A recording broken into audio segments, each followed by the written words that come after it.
Evet, kaydediyor. Acaba nereye kaydediyor? Sormadı bu sefer. Anyway, so let's continue with our discussion regarding the frequency analysis in two-dimensional signals in 2D, and therefore the Fourier transform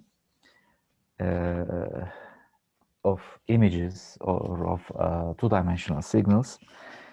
We have been talking about the Fourier transform, the discrete time Fourier transform, but we didn't write the expression for the inverse discrete time Fourier transform.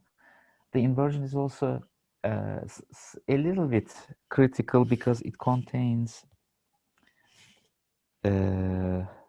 one extra term. As you may remember, the Fourier transform, the discrete time Fourier transform we were talking about is essentially this. So it's a continuously varying function in frequency, that's omega. So it's not DFT. We will also talk about the discrete Fourier transform, which is not discrete time Fourier transform. They are different things. So this is DTFT, which is continuous in frequency. That's an infinite summation in both N1 and N2 of, let's say, H of N1, N2. I'm assuming that I'm taking the Fourier transform of H of N1, N2. E to the minus J omega 1, N1 plus omega 2, N2. So this summation is the discrete time Fourier transform that we're talking about. And the inversion is, or the inversion formula is necessary if you're taking the Fourier transform in radians per second or angular frequency of omega instead of the frequency of f in the notation of f. Then you may remember that we must have a 1 over 2 pi in either the Fourier transform or the inverse Fourier transform to make it completely reversible operation. Or if you want to make it an orthonormal, orthonormal transformation, you have to put a 1 over square root of 2 pi. But that 1 over 2 pi thing is, it's for only one-dimensional signals. If it is a two-dimensional signal like this one, then the inverse Fourier transform or the expression of H from the discrete time Fourier transform requires 1 over 2 pi for both of the directions, and therefore their multiplication will make 1 over 4 pi square. So this is the thing that you have to be careful. After that, it makes a double integral with a duration of 2 pi along each direction. Let's say from minus pi to pi and from minus pi to pi. These could be any duration of 2 pi. It doesn't matter where you start, but you have to end 2 pi later of h of omega 1, omega 2, e to the j omega 1 and 1 plus omega 2 and 2, d omega 1, d omega 2. Okay, that's how the inverse formula works. You have to be careful about this 1 over 4 pi square business. And the thing that you also have to take into account is that this is dTFT, and that's not equal to DFT, which also has a fast implementation of FFT. So when you're using computers, DFT and FFT, therefore, are the only things that you are left with. You cannot really take the discrete time Fourier transform. So how do you take the discrete time Fourier transform of a signal then? Or what does DFT correspond to? Let me also very briefly mention about why you have to use DFT, and therefore from DFT, how can you obtain DTFT? First of all, DFT it can be considered as uniform samples of DTFT within the duration or from the axis of minus pi to pi. Therefore, the DFT is a discrete vector. It's containing the samples of DTFT. How can you increase the resolution or the density of DFT in order to approach more to DTFT? You can increase the number of DFT points.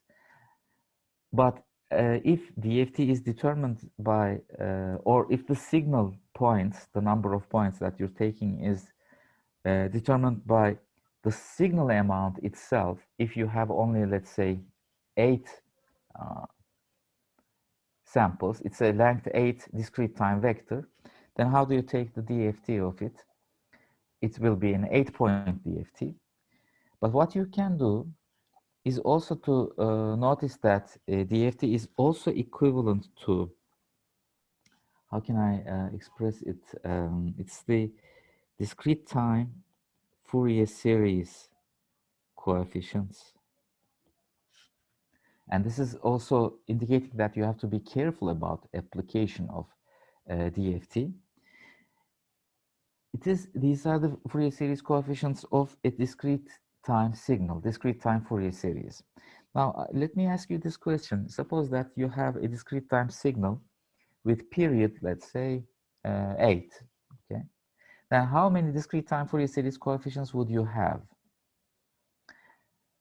You may answer if you wish, or if you have any information, you may open your mic and tell me, or maybe you don't remember.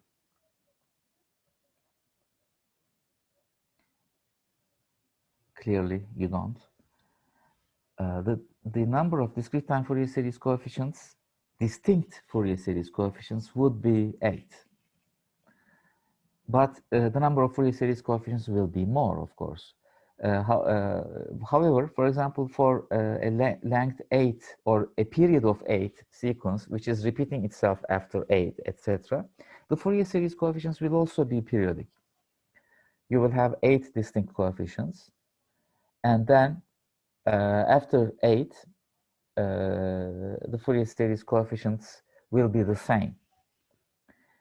So it's like if C0 is the first Fourier series coefficient, then C9, for instance, will be the same as C0. Okay, after 8, it will repeat itself. But that periodicity indicates us that you have to be careful about taking or associating it with the discrete time Fourier transform. Look at this periodic signal, for instance. It's a length 4 signal. These are the numbers, and after that, the signal repeats itself. Okay. So it's periodic. And the period is 4, from 0 to 3. So this fourth sample is the same as the 0th sample. Now the Fourier series coefficients for this one will have some information regarding the fact that, of course, it's periodic, but the period at due to the period at the right-hand side, this part of the signal,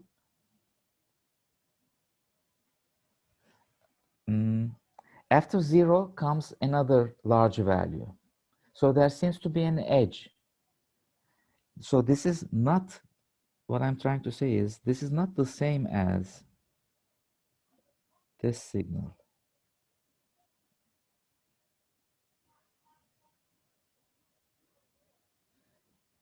Where after that everything is zeros. So a standalone length 4 signal in the center and everything else is 0. So they are different. They are, of course, different. One of them is periodic, the other one is not periodic, but they are also different in the sense that the right-hand side edge of this triangle is now containing an edge sequence. Suddenly, after 0 comes a large number. remember that the convolution in time may correspond or will correspond to multiplication in Fourier domain.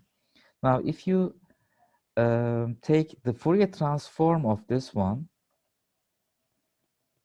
and then multiply it with, I don't know, a kind of a low pass filter, which corresponds to the Fourier transform of this very short convolutional template, which is 1/2 and 1/2. So it's an average filter length 2. Notice that if you apply that, apply this filter to the periodic signal at the left-hand side, when you come to around 3, n is equal to 3, it will have some information from the value at 3, which is 0, but it will also have some information from n is equal to 4, which is a large number. So it will blur the left-hand side of the signal, which was originally this one, but it's replicated here with the red sample. So that sample starts to contaminate. So it will look like a circular convolution, not really like a linear convolution where the right-hand side stays as 0 and the left-hand side stays as 0 too. So the left and right values of the signals will be contaminated with one another. The right-hand side will be contaminated with the left-hand side signal, and the left-hand side will be contaminated with the right-hand side signal too, when you are convolving at the other side of the signal. So in order to avoid that kind of a contamination during filtering, so this operation that I'm doing here is a filtering operation, and we will have a filtered thing, then we will have the inverse Fourier transform, for example, and we will come up with the convolution. The convolution will be spoiled because of the contamination. If you are using DFT, if you are using this one. But if you are using this one, it will not be contaminated. So if you want to use DFT for filtering purposes, what you need to do, and in order to also improve the resolution that will look like DTFT, what you may need to do is, instead of this, you stretch the signal size by 0 padding. That's the name that we are going to use. We first have this signal, the original signal, and then we apply 0 padding. We pad, let's say, with 2 more zeros here and 2 more zeros here. So the length of the signal will now be, instead of 4, it will be 8. And everything, if you take 8-point FFT or DFT, that will correspond to a periodic replica of these 8 samples. Let me draw them. So the right-hand sided replica, for instance, will be like this.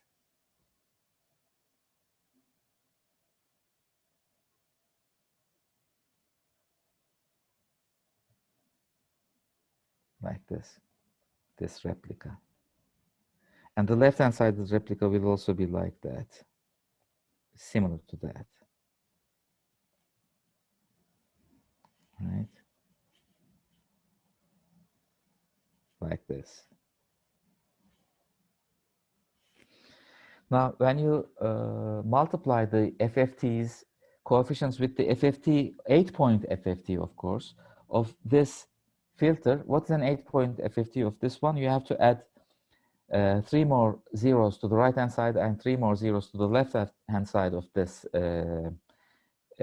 length, originally length to filter, and to make it length 8. And then take the FFT of that one, and you multiply with it. Of course, you have to first take the Fourier transform and then multiply it. That will correspond to an 8-point output, and that 8-point output will now have no contamination from the right-hand side and from the left-hand side, because the right and left-hand sides will all be zeros. So there will be no contamination, and you will come up with something similar to the original linear convolution that you expect. But what is the amount of contamination avoiding zero padding? Well, it depends on the filter size and the signal size. Normally, we know that if the length of a signal is n and the length of the filter is m, then the convolution output will be m plus n minus 1, right? So you have to have that length at least. That much zero padding is necessary for both the filter and the signal. You have to make them with the size n plus m minus 1 at least. You can do more than that. If you do more, actually, the resolution will be better because the Fourier transform will be 2 pi periodic. Let's talk about a low pass signal like this. This is 0, this is 2 pi, and the DFT will be sampling these. It will have the first sample from 0. Let me have length 4 DFT for this DTFT. And then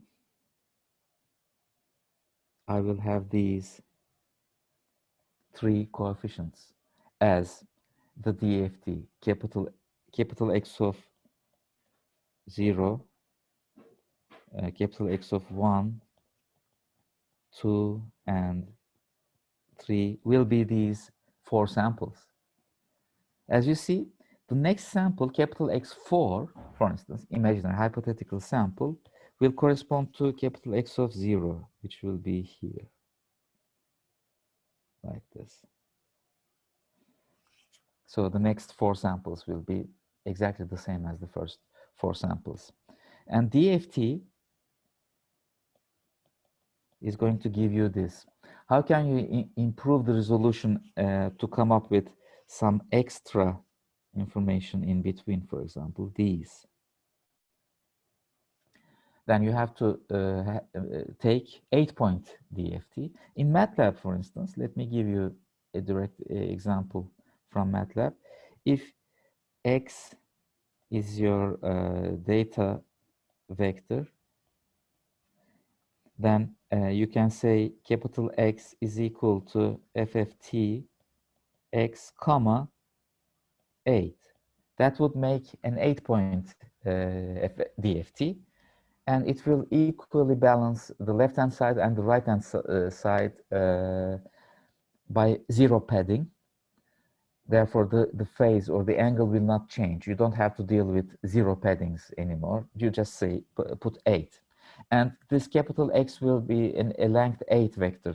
Of course, you can increase this number. You can say 256. It will be much better because you will have a lot of point data along this low pass curve, and it will be much closer to the exact discrete time Fourier transform from 0 to 2 pi. By the way, I was telling you that it was from minus pi to pi, but actually DFT or FFT in MATLAB gives you from 0 to 2 pi.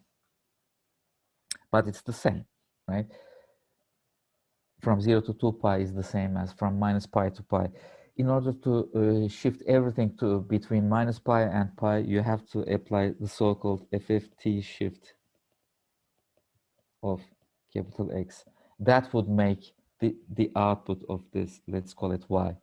This will make you from minus pi to pi. These are some brief introductions about the concepts that we will be talking about.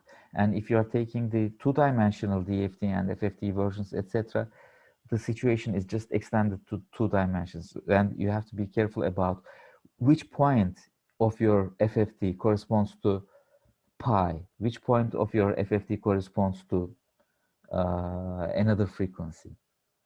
Okay, so these are important things. Now, I will open a new page, and I want to list out. I will switch back to DTFT because on the paper it's possible, but so that's the dilemma, that's the conflict here. I will be explaining everything in terms of DTFT, but when I ask you to show me something in your examinations or in your projects or homeworks, whatever, you will have to write some programs either in MATLAB or in any other platform that you wish. And whenever you are doing it on the computer, you will use DFT or FFT. So, but you have to label them properly as pi over 2, etc. So you have to know how to use FFT. Okay, you have to do that. Now let me open a new page and continue with our paper discussions. Since we are using paper, we are confident with DTFT. And in theoretical studies, you can always continue with the DTFT. So the two-dimensional DTFT properties can be the new title here. If X has a DTFT of capital X and Y has a DTFT of capital Y, we know that X two-dimensional convolution with Y will have a DTFT corresponding to capital X times capital Y. That was one of the first things that we have seen. The second, the Fourier transformation contains a summation. The inverse Fourier transform contains an integral, but both the summation and the integration are linear operators. Because of that, if, for instance, x1 has a Fourier transform of capital X1 and x2 has a Fourier transform of capital X2, then let's say a times capital X1 plus b times capital X2 will have a two-dimensional discrete time Fourier transform of a times capital X1 plus b times capital X2. So a x1 plus b x2 will have a capital X1 plus b capital X2 as the Fourier transform. It means that in order to take the Fourier transforms, it's possible that you split your signal into manageable parts. If your signal has some distinct parts, you don't have to just consider the Fourier transform all at once. You can split them into smaller manageable parts, take the Fourier transforms one by one, and then combine them. That's possible. Now, if you shift, I have to write it like this: x of n1, n2 will have capital X omega 1, omega 2. I have to indicate the parameters here. If you shift in time, then that would correspond to multiplication with a complex exponential, a phase factor in the Fourier transform. So how am I going to shift in time or in space? Like this: x of n1 minus m1, n2 minus m2. This will have a DTFT of x of omega 1, omega 2 times a phase factor in the form of a complex exponential, e to the minus j omega 1 m1 plus omega 2 m2. So it's a space shift, I'm saying. I'm shifting the image in space, and it makes the Fourier transform, it causes the phase in the Fourier transform in this format. That's also valid for one-dimensional signals, right? We already know that. If you, so you are shifting in time, that means you are multiplying with a complex exponential. It's like modulating in frequency, a phase operation. The opposite, the duality is also valid. If you modulate in time, and how do you do that? X of n1 and 2 times e to the j, let's say theta 1 and 1 plus theta 2 and 2. This means I am modulating my signal, my image. I'm multiplying it with an ondula. It's a wave. Then that means a shift in the frequency,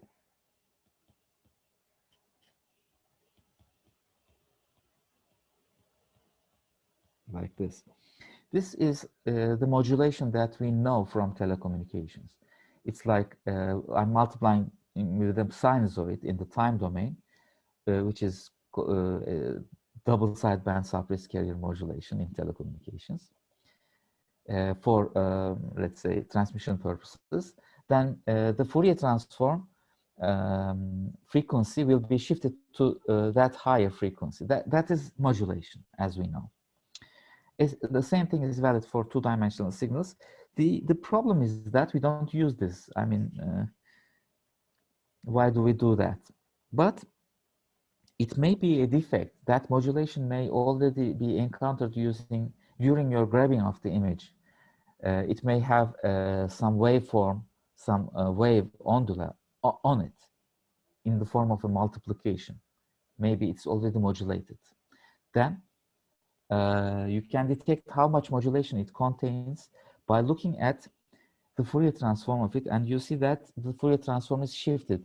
So the DC peak, you remember for all the images you must have a DC peak.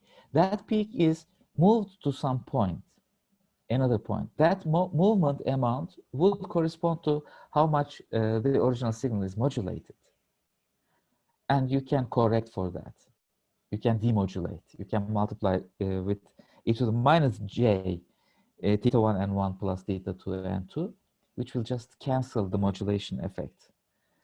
And this has only been used, as far as I know, in astronomical acquisitions, where this kind of a modulation effect may be obtained due to some undesirable properties of the system. But otherwise, we don't have this. All right. The next one is multiplication in time. It's also quite similar to the modulation, because modulation is multiplication with a complex exponential or with a sinusoid. But if you just instead multiply two signals, two space signals or time signals, then we know that from duality again, it corresponds to the convolution in 2 dimensions. And that convolution in the frequency domain of 2-dimensional signals, that frequency convolution is an interesting one. And sometimes people get confused about the parameters. You remember the convolution in time was integral x tau ht minus tau d tau, okay? So x tau ht minus tau d tau. So how can we write it in two-dimensional Fourier transform? First of all, we have a 1/4 pi square for the normalization. And here, the integration limits are both from minus pi to pi, because you must always keep in your minds that the discrete time Fourier transform is always 2 pi periodic. And if it is two-dimensional, it is 2 pi periodic in both vertical and horizontal directions. And I'm writing x of tau. What can we use instead of tau for omega? So for t in time we use tau, but for omega we have to use some other terminology, and we use theta. So x of tau, which is capital X of theta 1, theta 2, and h of t minus tau, which is, this is x1, of course, the other signal t minus tau, omega 1 minus theta 1, omega 2 minus theta 2, and d tau, d theta 1, d theta 2. So this is the convolution in 2 dimensions. Convolution, a continuous convolution. along the frequency axis. And the frequency axis are 2 pi periodic, so I have to apply this convolution integral only within a duration of 2 pi, let's say from minus pi to pi. So this is something like 1 over 4 pi square x1 double convolution or two-dimensional convolution. It's not double, it's two-dimensional convolution with x2. Okay, Fourier domain. And then let's continue. Let's write these out. After that, we may give some break after listing out all the properties. You may remember that when you take, I'm going to erase this afterwards.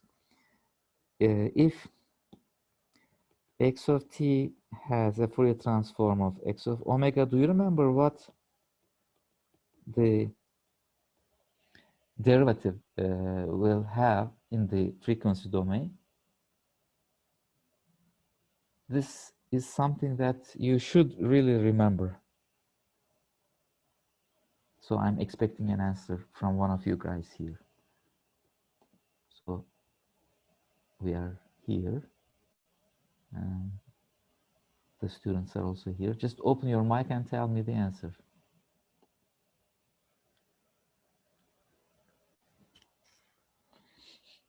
The time derivative of a signal will have a Fourier transform equals. Didn't you solve differential equations using Laplace transforms or Fourier transforms or whatever? You know this. What is the Laplace transform of d by dt x of t or x prime of t? Minus j omega or something. It's not or something. It is not minus, but it is j omega. Because in Laplace transform, you use an s, right? S is j omega. Yeah. So the Laplace transform will have s times x of s. And the Fourier transform is therefore j omega times x of omega, right? This was the answer that I was expecting. Because from here I will start and I will use the duality. The problem is we are talking about discrete time signals. Therefore, we cannot take the derivative of discrete time signals. Instead, I will take the derivative of the Fourier transform, which is a continuous signal. So I'm going to erase this. And I'm going to write it like this. The derivative with respect to, let's say, omega 1 of a capital X, omega 1, omega 2. What is the inverse Fourier transform corresponding to this? Is the thing that I want to show you, and I'm going to use the duality operation. From the duality, a conjugation comes into the picture, and because of that conjugation, it becomes a minus j times omega-like thing, but it's not omega, it is n, minus j n. I'm leaving it as n, x, n1, n2, and I'm going to ask you, this n, is it n1 or n2? N1. N1, because I'm taking the derivative with respect to omega 1. So this makes n1. And similarly, if you take with respect to the second frequency, omega 2, then this would make minus j n2, x of n1, n2. All right? Quite simple. And finally, if you take the derivative with respect to everything, like a double derivative, a second derivative, but it's not second derivative, it's partial derivatives along both directions, delta del omega 1 del omega 2 of x of omega 1 omega 2, then it will be minus j n1 times minus j n2 times x of n1 n2. And the multiplication of minus j n1 and minus j n2 will be, minuses will be cancelled, j squared times n1, n2. And what is j square? It is minus 1. So I will have minus n1, n2, x of n1, n2. If you take the derivative with respect to omega. Now, where can you use it? Or what am I going to do with all these things? They look very theoretical and they don't seem practical. But once you know these things, you will be able to solve some image processing problems where the answers to those problems do not exist in OpenCV or in Photoshop or anything like that. For instance, n1 times x of n1, n2 is a profile multiplication of x of n1, n2 along the horizontal direction. I'm multiplying it with n1. So as n1 increases, as the horizontal index increases, the intensity is multiplied with more things. So it's like we have an image, okay, just some image here. And when you fold the image to sideways and look at the image as a surface, okay, like this, but the surface is being multiplied by a platform, a ramp like this. So the left-hand side of the image is dark, and the right-hand side of the left-hand side of the whole image is dark, and the right-hand side of the whole image is white. Such things may happen by illumination errors or things like that. It's a defect. It may be encountered, such a defect. May I find an example for that? But I think you get the picture. The left-hand side of the picture is darker than the right-hand side of the picture with a uniform multiplication with a profile like this. Now, you understand that such a thing actually corresponds to, in the Fourier transform, if you take the Fourier transform of that kind of an unbalanced image, a platform multiplied image, it will give you the derivative of the Fourier transform. The Fourier transform will correspond to the derivative of the original Fourier transform or the Fourier transform of the original image. So what are you going to do? You may want to integrate this Fourier transform, which was originally this. You get this.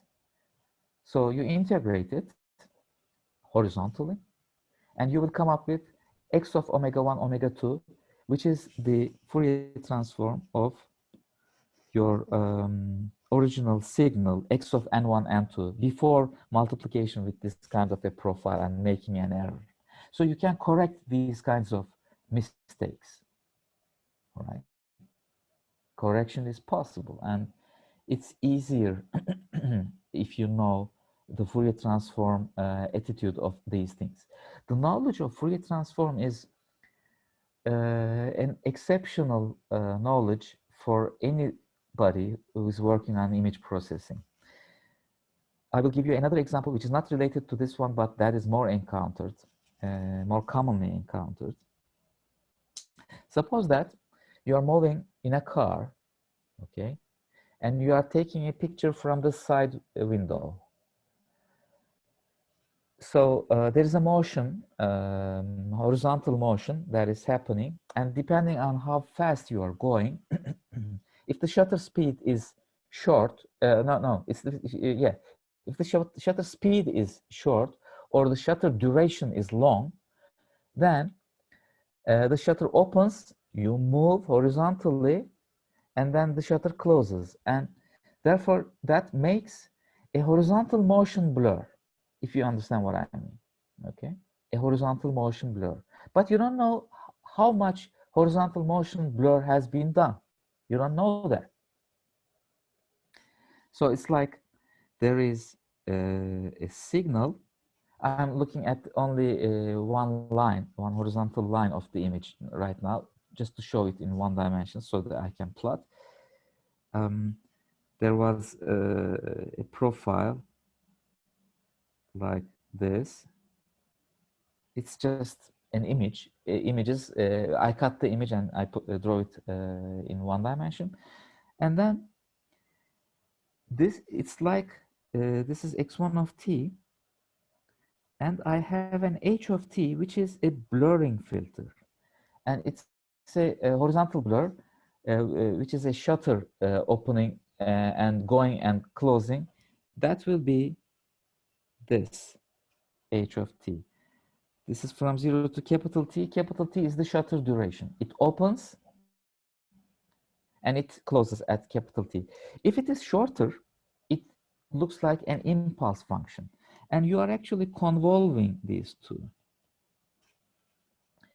If you convolve with an impulse, the top shape, x1 of t, will look like x1 of t. It will not change when you convolve with an impulse. But if you convolve with a wider rectangular function, it becomes blurred. And you will get, as the output, a blurry version of this, like this. Let's call it y1 of t. And of course, you don't know what x1 of t is. It is something that you want to measure, but you measured y1 of t, that you came up with that one. There are methods to correct this, but those methods require the knowledge of h of t. If you know capital T, if you know h of t, there is an operation called deconvolution or inversion, in other words, inverse convolution, which will give you this from y1 of t if you know what is capital T. The problem is you don't know it. You don't know how much convolution is applied. So how can you solve this problem?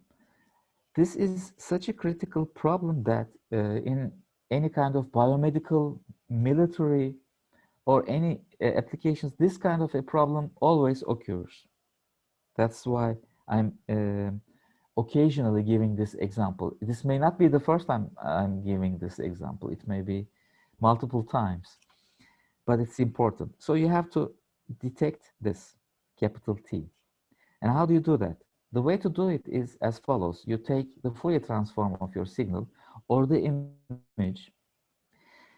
The Fourier transform of y1 of t, which is capital Y1, is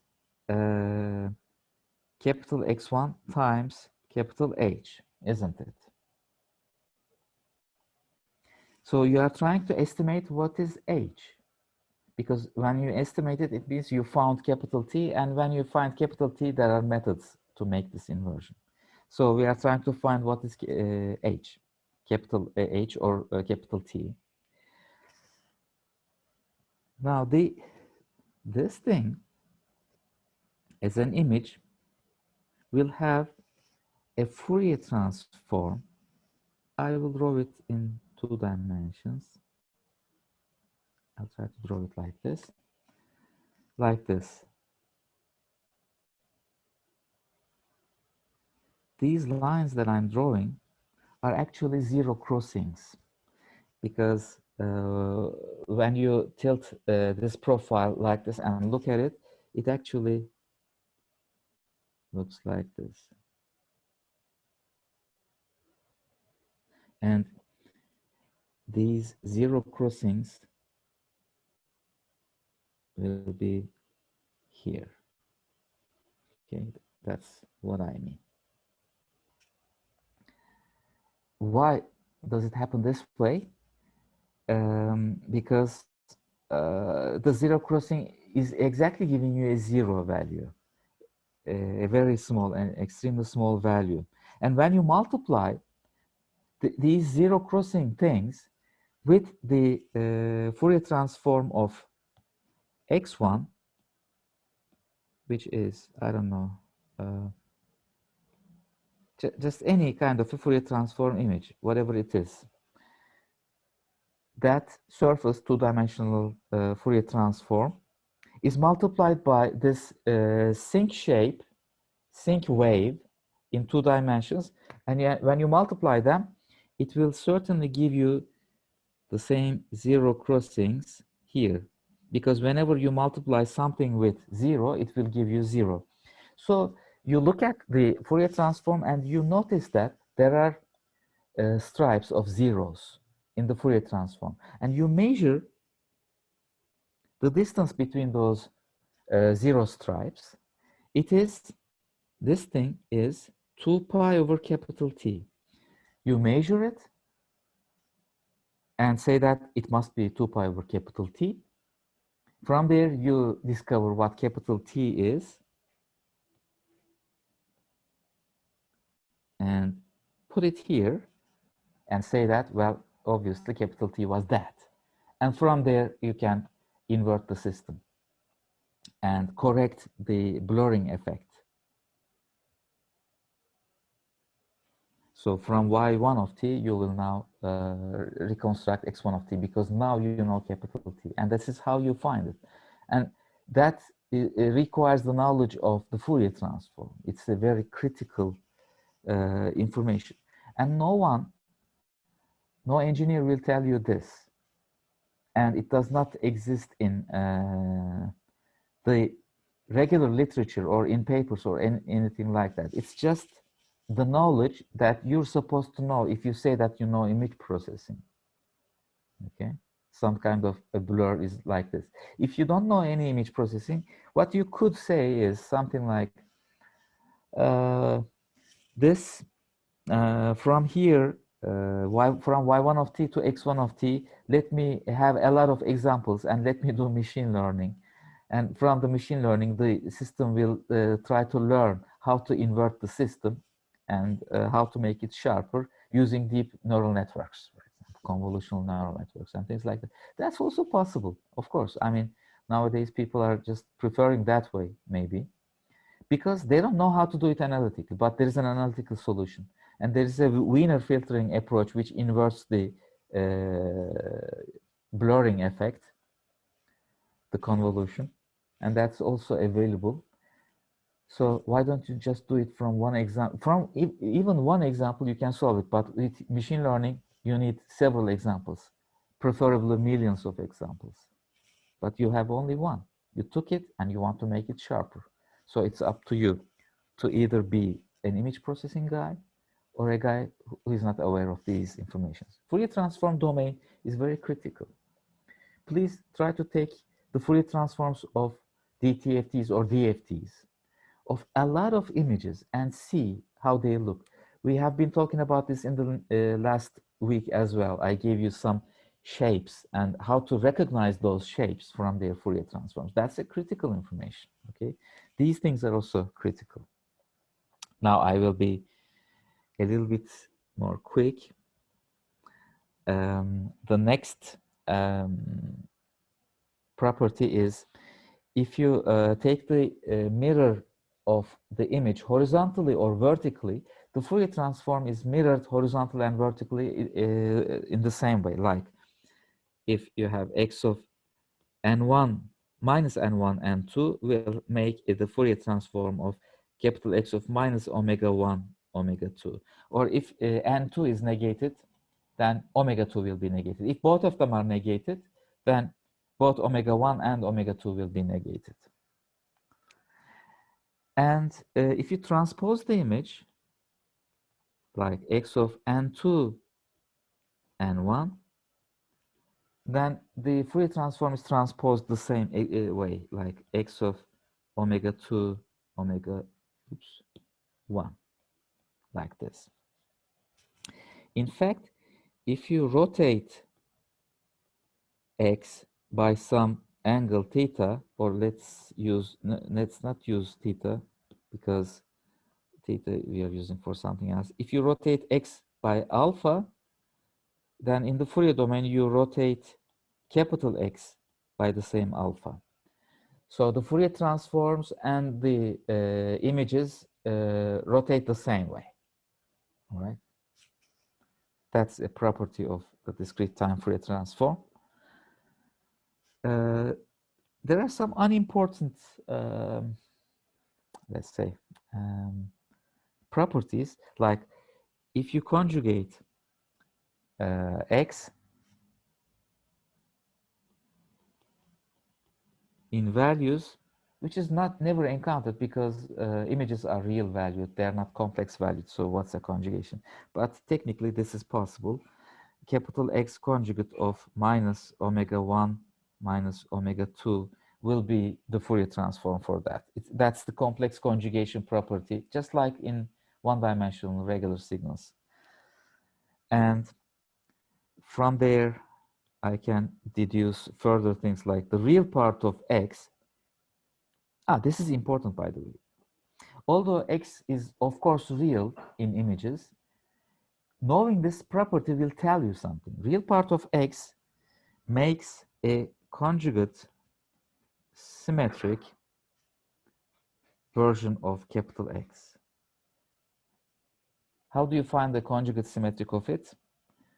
You add x to x conjugate minus omega and divide by 2 to have the symmetric part.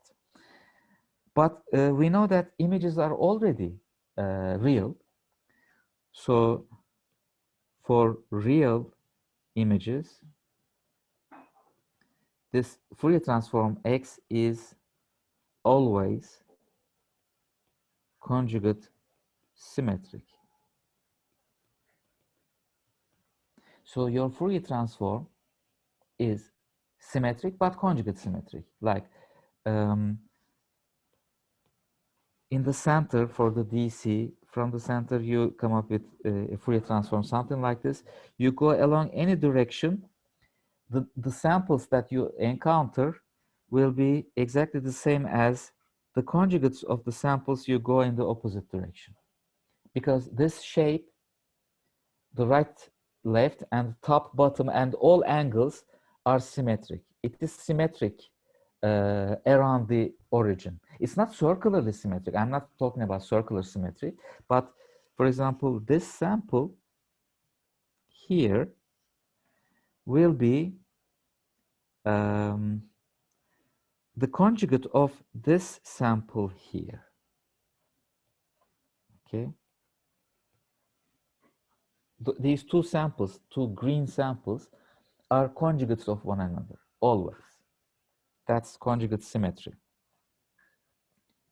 And maybe that makes this property a little bit useful as a knowledge. But the other things will not be so useful. For example, J times the imaginary part of X will have a Fourier transform which is completely conjugate antisymmetric. But we don't have such images. We don't have imaginary images anyway. So we can, we don't have to indicate that one. The last property is also somewhat useless because we don't really measure the energies of images locally or in Fourier domain.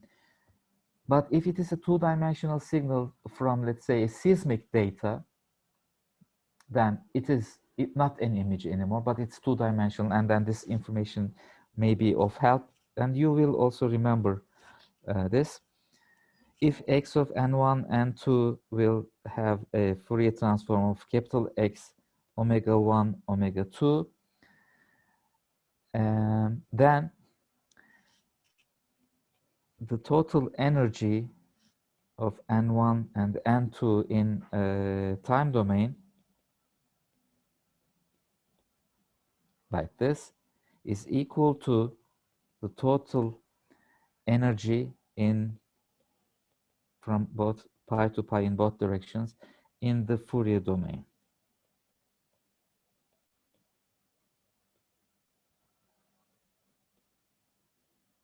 Like this. This is known as the Parseval's equation.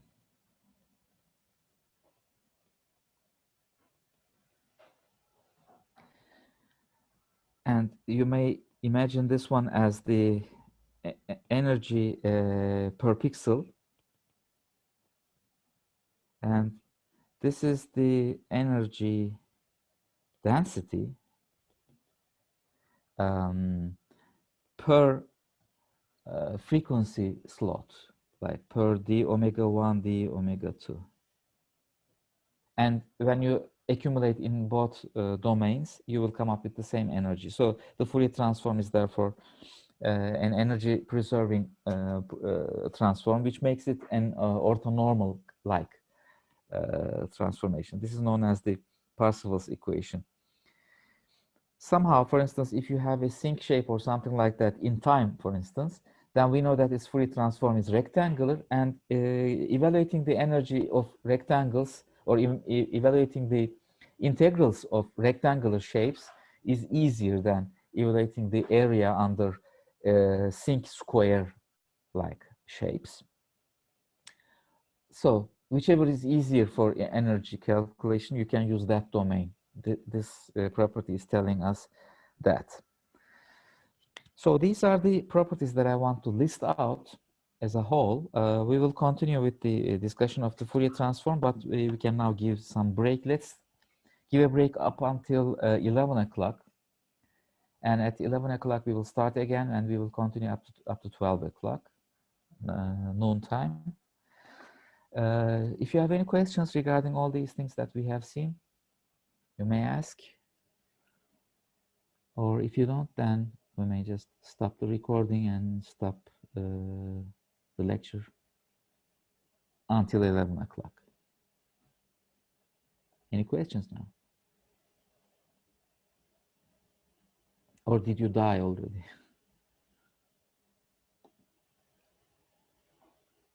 Okay, so I will stop the recording and end the meeting. See you on 11 o'clock.